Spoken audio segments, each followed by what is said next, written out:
Как я и анонсировал в соцсетях, сейчас будет макание украинских СМИ. Но начнем мы с самого главного. А самое главное сейчас в Украине это лозунги. Лозунги и еще раз лозунги. Смотрите, отправляют команду, украинскую команду отправляют на чемпионат по футболу. Казалось бы, ну какое это имеет отношение там, к политике, еще к чему-то. Футбол наше все, мячик подбросили, класс, ура, спорт ты мир. Но. Є наша українська футбольная дружина, ваши оплески! Ну, это так, к слову пришлось, это клоуноподобный массовик-затейник, который уже прилепляется к чему только можно. Знаете, завтра вырастет самый большой помидор, к примеру, где-нибудь, он обязательно приедет в эту деревню и будет кричать «Слава Украине!» и говорить, ну, намекать, что выращен этот помидор или даже огурец под его чутким руководством. А теперь давайте посчитаем, сколько раз за время вот этой вот церемонии отправки сборной прозвучал лозунг, самый главный. Слава Україні! Слава Україні! Слава Україні! Україна понад усе і слава Україні! Дякую. Слава Україні! Я вам напомню, если у вас сейчас шок, это отправляют сборную по футболу, на чемпионат по футболу. Слава Україні! Слава Україні! Слава Україні! Слава Україні! Какой маразм, скажете вы? Я скажу, да ладно, уже привыкли. Смотрите, утро в Днепропетровске. Сегодняшнее видео. Город Днепропетровск.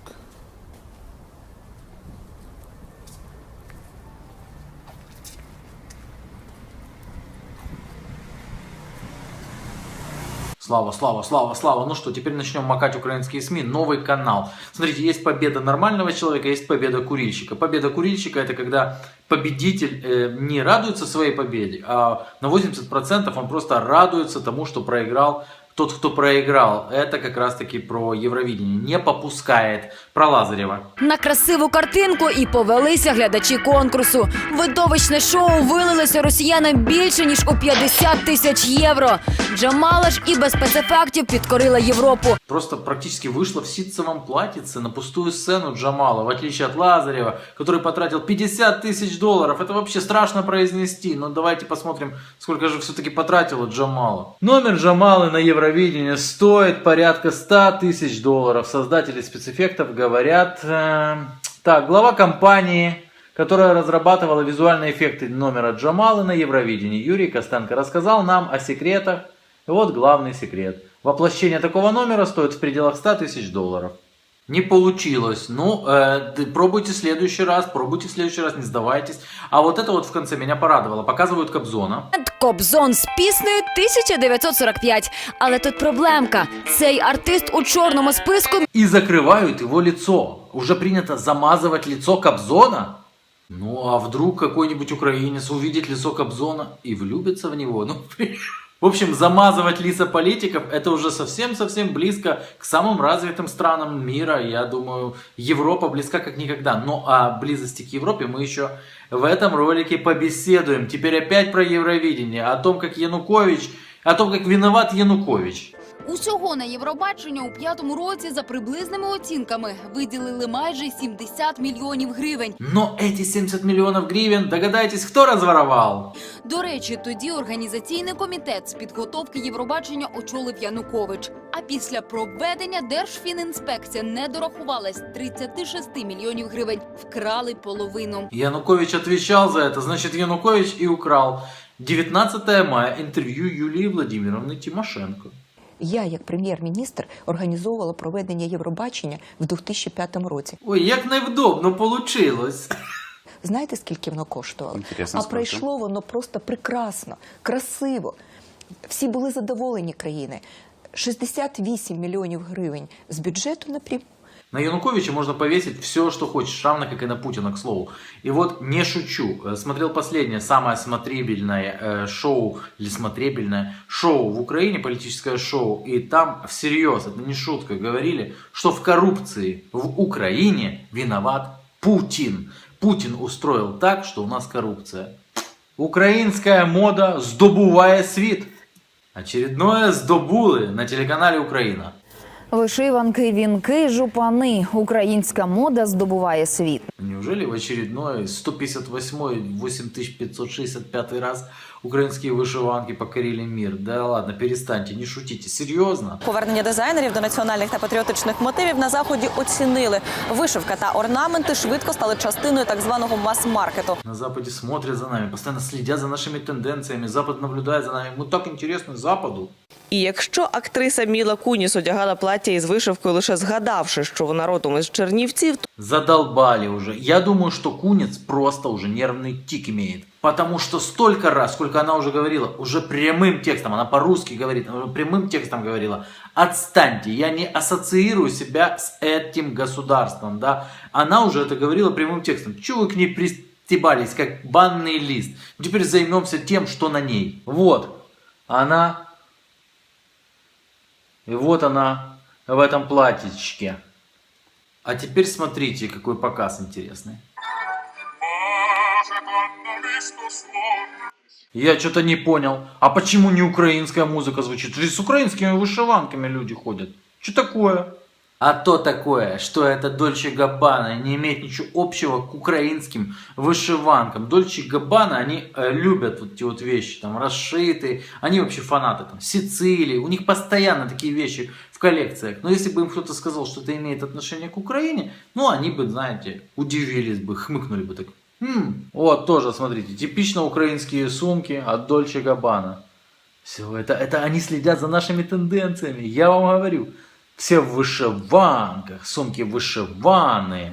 Кто там дальше еще у них нас поддержал? то супермодель Кейт Мос, у якої немає українського коріння, у вишиванці сходить з корабля і на бал. Кейт Мос выносит украинским СМИ мозг. Потому что, псевдо-СМИ мозг, вернее. Потому что вот эта вот штучка, что они показали, это от Кейт Мос для топ-шоп, а навеяно ацтекскими мотивами. Ацтеки, блин. То есть это можно принять реально, что это украинские мотивы, если украинцы были ацтеками.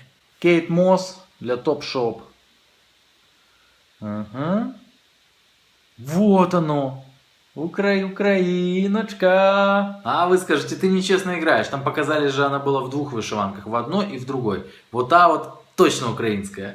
То супермодель Кейт Мос, у якої немає українського коріння. Украинских корней нет у нее, может быть и есть. Но вот румынские надо проверить. Потому что вот судя по этой фотографии и судя по этой надписи, это блуза Изабель Маран, блуза от Etoli Collection какой-то. Румыния блузы. Блузы Румынии, короче. Дальше макаем. Використовуючи у кожній колекції Валентину, Дольче Габбана, Гуччи. Да, действительно. Валентина использует украинские мотивы, да. Но только, правда, написано, что это вдохновлено Марком Шагалом и русскими. Это вообще зрада на самом деле, что оно вдохновлено русскими мотивами. Да, стыдно читать такое. Угу. Марк Шагал, все верно. Великий украинец Марк Шагал. Я думаю, до этого тоже скоро дойдем. Теперь я вот здесь по ходу сюжета буду напоминать, что это 21 век и это один из главных телеканалов Украины. Як правильним орнаментом і технікою шиття можна захистити себе і своїх рідних від лихого ока і навпаки закодувати щасливу долю. Защититься от плохого глаза и создать судьбу. 21 век. 21 век. Один из центральных телеканалов страны, которая стремится в Европу. Це багатство, це достаток. Тут дядько, як вдіне цю сорочку, всі дівки будуть за ним бігти. 21 век, Україна – це Європа, 21 век. Мама з тіткою Потай за радянських часів носили одну на двох вишиванку. Тайком носили в советские времена одну на двоих вышиванку. Я знаю одного главного тайного носителя вышиванок. Вот он, главный тайный носитель вышиванок при Советском Союзе. А світові зірки в наших орнаментах крокують червоними хідниками. Старина Моррисон уже никуда не идет. Он уже 45 лет назад, дошел по красной дорожке. В орнаментах крокують червоними хідниками в Канні та Голлівуді. Вот тут вот, внимание, ребята, и я просто не поверил своим глазам. Я повторюсь, это одно из центральных СМИ страны, которая сообщает, что она Европа. И центральная СМИ страны ставит вонючейший фейк. Такого банальнейшего фотошопа это еще поискать надо. Не стесняются, ставят. Ну да, Джеки Чан в вышиванке. Помним. Даже отдельные какашечные СМИ об этом сообщили. В вышиванке рядом с украинским флажком. Но правда это уже баян из баянов, ибо выяснилось, что это вышиванка румынская, флажок румынский. Украинские пользователи соцсетей ошибочно приняли такой жест Джеки Чана за выражение поддержки нашему народу. Кушай, украинский зритель. Мне сегодня в Инстаграм один клоун написал, что типа, когда ты перестанешь разоблачать, ненависти станет меньше. Ну, если ты жрешь вот это и тебе нравится, жри молча тогда, дружище. Да-да, Сандра Буллок тоже поддержала. Ну, давайте посмотрим. Так. Да, вот действительно. Правда, вышиванка у нее от Пуччи. От Эмилио Пуччи. И причем тут Украина. Вот, кстати, тоже. Вышиванка от Эмилио Пуччи. На світових подіумах Ну, это мы уже видели. Это Валентина. Повторяться не будем. та сторінках глянців. И на страницах глянца говорить, когда имеется в виду фотография жены президента в украинском «Л», это тоже очень круто. На страницах мирового глянца, европейского, потому что Украина это Европа. Знаете, ребята, что это мне напоминает? Вот если бы рядом со мной были люди, которые мне каждый день говорили бы, ты знаешь, в Белом доме очень следят за твоим видеоблогом. Обама начинает утро просто с чашечки кофе черного и с просмотра твоего блога. За тобой постоянно смотрят и просто восхищаются. Обама следит. Дети Обамы просто каждый день просматривают тебя. Я бы сказал, слышишь, иди-ка ты подальше. Причем сказал бы сразу же в первый же день. Зачем каждый день рассказывать о том, что вами восхищаются, что за вами там кто-то следит, кто-то там пытается подражать, если это неправда. Каждый день рассказывать какие-то абсолютные ахинеистические, какую-то, короче, ахинею по поводу того, что весь мир там следит, смотрит, пытается подражать. Выглядит это ущербно. Ущербно. Известно вам такое слово? Кукурузы вам в пупырышках для всех редакций.